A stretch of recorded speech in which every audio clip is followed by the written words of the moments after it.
यवतमाळमध्ये काय चाललंय? गोवंश वाचवणारा मारला जातोय आणि तस्कर बेफिकीर धावत असतात. हे राज्य आहे का मोकळा मैदान? गजानन सुरोसे एक तरुण गोवंश तस्करी थांबवायला निघाला होता, पण सुकळी गावाजवळ तस्करांनी जे केलं तो गुन्हा नाही. ही एकदम नीच प्रवृत्ती, राक्षसी प्रवृत्ती आहे. गाडीवर दगडफेक, बाहेर खेचलं आणि कत्तलीसाठी प्राण्यांना नेत असलेल्या तस्कराने एक निर्दोष तरुणाचा जीव घेतला. एक प्रश्न, तस्कर एवढे माजरडे कोण बनवतं? त्यांना कायद्याची भीती उरलीच नाही का? आज गजानन गेले, उद्या आणखी कोण?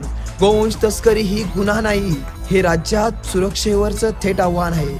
मुख्य आरोपीवर गुन्हा दाखल झाला, ठीक आहे, पण महाराष्ट्र विचारतोय सर्व आरोपी गजाआड कधी जाणार? या तस्करीच्या रॅकेटचा कणा कधी मोडणार? कायद्याचा रुद्रावतार कधी दिसणार?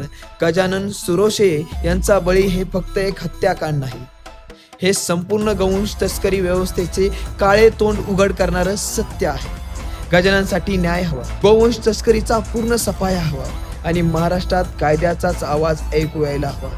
जय श्रीराम, जय गोविंद.